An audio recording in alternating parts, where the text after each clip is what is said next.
So now I can't remember. Did you already let folks know that each week of our fundraiser actually is themed? So we have our free programs are the guest lecture series, which Serena mentioned, Lord of the Rings Online, which Corey's very active in, and several of you have acknowledged that you got your answers right because of his Grifflet streams on Fridays when he talks lore as he runs through Middle Earth. I should have put in more questions about Rudaran architectural themes. Oh. Oh, that's right. You should have had an architectural section. Yes. The Big Nose King of Arnor. Exactly. Go to the YouTube channel. You will love it if you haven't seen them yet. And then we have Mythgard Academy, which has been going now for, I think, 2 years? 2 years, yeah. 2 full years. As if you don't know about that, Mythgard Academy, you can go to the site. Free courses. He's in the middle of, actually, you just started, right? Just last week, course on Jonathan Strange and Mr. Norrell. Yes. Right, good night. Yes. And those are awesome. They're free, and a part of the fundraiser is you actually have an opportunity to get to nominate and vote on what books Corey will give courses on. And then the Film Project, which of course is last but not least, which is actually, we're having an episode this Friday, which is, we're doing our never to be produced, ever written script, never ever adaptation of the Silmarillion. So we're actually having weeks, the weeks of the fundraiser are themed. So the first event that we're having is actually themed for the guest lecture series. So Serena will be back with us. She will be interviewing our very own Dr. Andrew Higgins. Andy Higgins, many here have taken classes with him here. He's a great friend of Signum and Mythgard, and a newly minted PhD who actually will be teaching a course next spring, right? That's right. Spring yes. semester. Yes. Yes, the Dr. Higgins shall be teaching teaching a class with Dimitra Feeney and Carl Hostetter on invented languages, including, of course, a study of Tolkien's Elvish languages. So it's going to be a great class. That's going to be great, yeah. So Serena's going to be talking to him, and Corey will be the color man for that event, and that's going to be taking place. This is all going to be on the site, so you don't need to be taking notes, but I'll let you know. It's going to be on Wednesday, September 30th at 4 p.m. Eastern. Andy is over in the UK, so this is a little bit of a break for our European friends. A Europe-friendly event. That'll be 9 p.m. UK, yes. Now, I do want to actually say, before we go much further, one thing that I apologize, actually, it's not going to make any difference that I apologize to you guys because you're here, but we never mentioned the fact that we only have 100 seats in the Netmoot, and we've actually turned people away tonight. So I want to say this very, and we'll make sure we include this when we now talk about the future events, because there is a limited number of seats, truly. There's only 100 seats. So, if you want to go to any of these, make sure that you get the registration, and we'll have a page up with all the Netmoot links on it, either tomorrow or the next day, hopefully tomorrow, so you can get your seat in advance for anything you want to go to. Okay, now the next thing is the week of October 4th. That'll be Tuesday, October 6th. Those of you who are in Lord of the Rings Online that we normally do our Tuesday Mythgard Adventures, that will be preempted, although you still have a role to play, and we'll be letting our kinship members know about this. The Lotro event is going to be Where in Middle-earth is Wiggend, Part 1. And that's going to be taking place at our usual time, Tuesday, the 6th of October at 9:30 p.m. Eastern. Wiggend is going to go to places in Eriador, places that he's already been to, That's right. But kind of out of the way places we have not been to, places you don't normally get to, like on the beaten path, and be talking lore. And he will get whooshed there because, being a guardian, he can have people summon him. And he will go to all these different places. Now, the thing about this is he's going to stream this, and you don't have to be a Lotro player. You don't have to even, ever want to be a Lotro player to come to this thing, because it'll be in the Netmoot. You'll be able to watch the stream in the Netmoot, and it's fun. It really is fun. I mean, I think you'll have a really good time, because he definitely talks a lot of lore. You can't shut the guy up about lore. I'm really looking forward to this. Basically, it'll be a great chance to see, especially if you've never my hope is that for people who do know the game, it'll be a really fun chance to kind of dig into the lore of these regions that you will have already seen. But of course, for people who haven't ever played the game, it'll be your chance to see the way that the game did their visual representation and story adaptation of some particularly famous moments. Like, for instance, one example of a place that I'm going to go is going to be to the place where the shipwreck of our Vegui's ship is up in Forachel. We're going to definitely go there and sort of talk about that's a great example. That fun incident. Yeah. So anyway, it's going to be it's going to be cool. It's going to be awesome. Yeah, it's going to be awesome.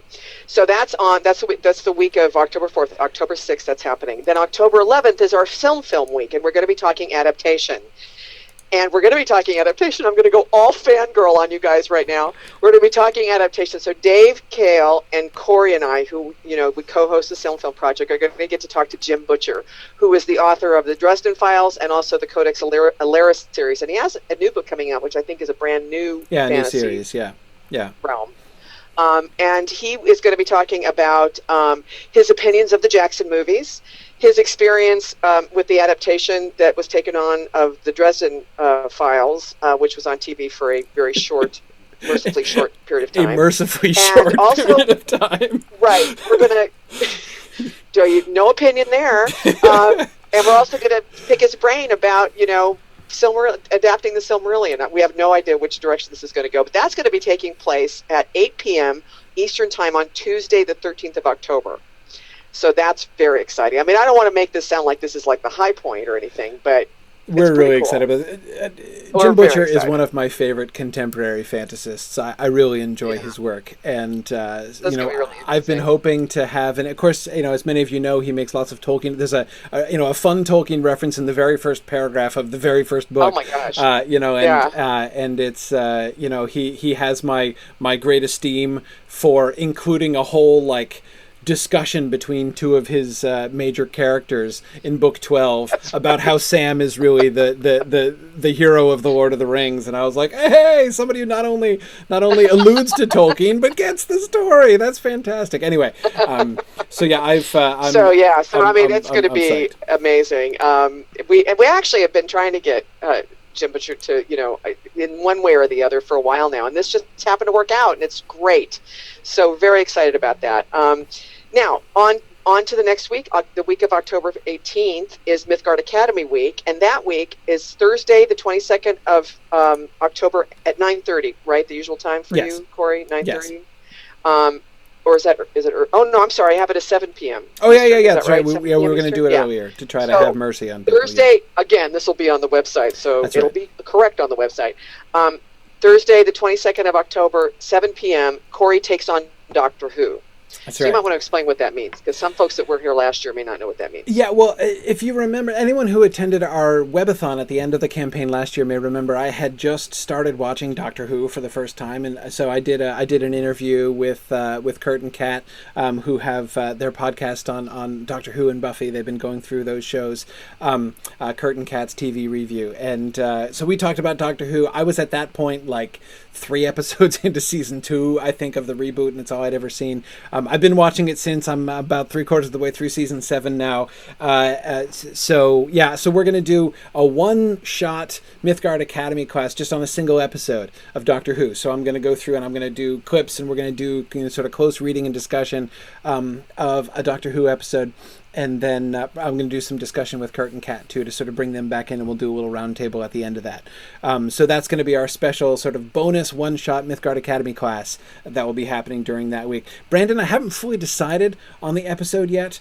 I'm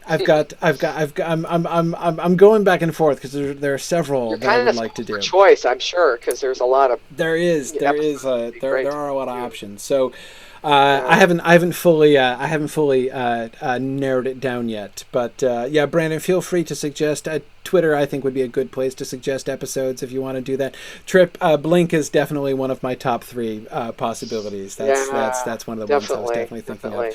And actually, one of the things that I also should mention, by the way, I don't know why. Of course, I thought of it with Doctor Who is. In every one of these events, we're going to have a prize drawing. So you have to be present to win, and we'll be selecting from the folks who are actually in the attendee list on the NetMoot. We'll do a random selection, and they are themed prizes. So they're kind of matched to each one of the events. So that'll be fun. And then the webathon, which will also have prizes, by the way, for each themed event. But the webathon, which takes place on October 31st, we're actually still working on the agenda. There's still some guests that we're working on, but for sure what we're going to have is, as you know, we'll have the flash fiction winners. Mm-hmm. will be read.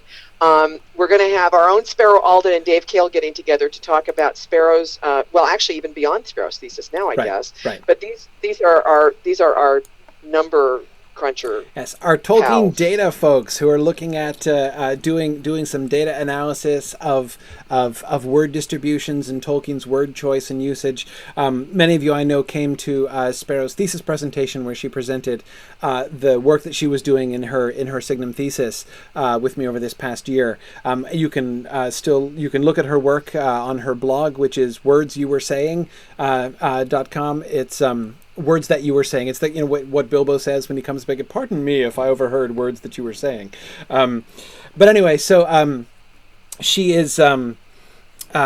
So she's going to be presenting her stuff, and Dave who's also doing his PhD on data analysis stuff, is going to be sort of weighing in on that. We're going to have some fun games. And those of you that were at Myth Moot last year would remember that Dave a presentation kind of in this same general area. So conversation between the two of them will be good. Yeah.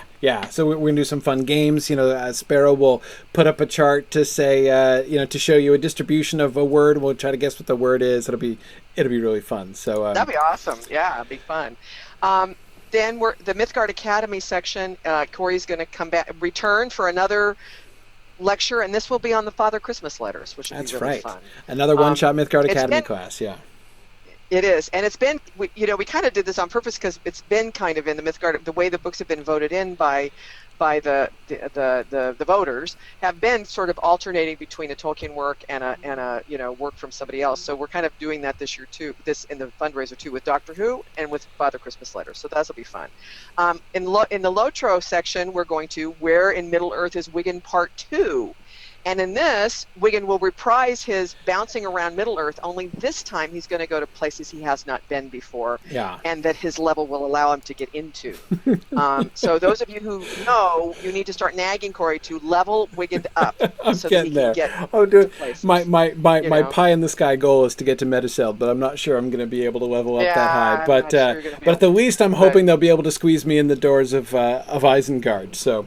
That's right. So at least to get to Isengard, if he can get to Isengard, but if he can at least get into Rohan, those of you who have been in the game, that if we get him into a mead hall, that's going to be it, because he'll just be there the rest of the time. Yeah, Any mead hall doesn't even have to be Metacelt. Yeah. So, but anyway, so that's important. Oh, the other thing I also didn't mention. Oh, and I'll talk about some in a second, but. The other thing I didn't mention is we also are going to be offering special incentive goals in each one of these things. So, like for example, during a particular event, we'll say if we raise X amount of dollars during this event, we're going to do Y. So we already know what the Lotro one is, but I won't tell you guys yet what it is. It's going to be fun. But we'll have that for every event. So, that'll be a kind of an extra little stretch for each event. But it's going to be for the money that's raised, in that particular section. And then for the and this will probably be our last event of the webathon, we'll have the Film team get together again, and we're going to do pre-casting fantasy casting. What I mean by that is we're not really due to talk about casting for season 1 until further on down the line. Like April. But like April. Yeah. So let's have a casting conversation that doesn't really count at this point, because we're going to be far enough along to where it's like, well, who should be these people? Who should be Manway? And I know that people have been wanting to talk about, people have been saying things like, oh, I really think that this person should be Turin, for instance. We're not going to cast Turin for 5 years. So let's indulge and have this conversation and just kind of throw things around. I think that'll be I think that'll be fun. So get start your pen and paper, start making your lists of the characters that you think, that you've got definite opinions about casting, and come to that event, and we'll talk about that. So that's basically it. It's really that's basically it for now, but like I said, we are working on some other folks to join us for the webathon, and we will be announcing as we confirm and get those folks. We'll for sure let you guys know, but it's going to be fun. It's going to be, as Corey says, it's going to be awesome. So this schedule will be up on the site with the Netmoot links in the next day or so just make a note, and you can come to the site, and you'll check our social media streams too, because we'll let you know when it's up. You can come reserve your seat, and truly, there's only 100 seats per event, so make sure that you get into the ones you want to be in.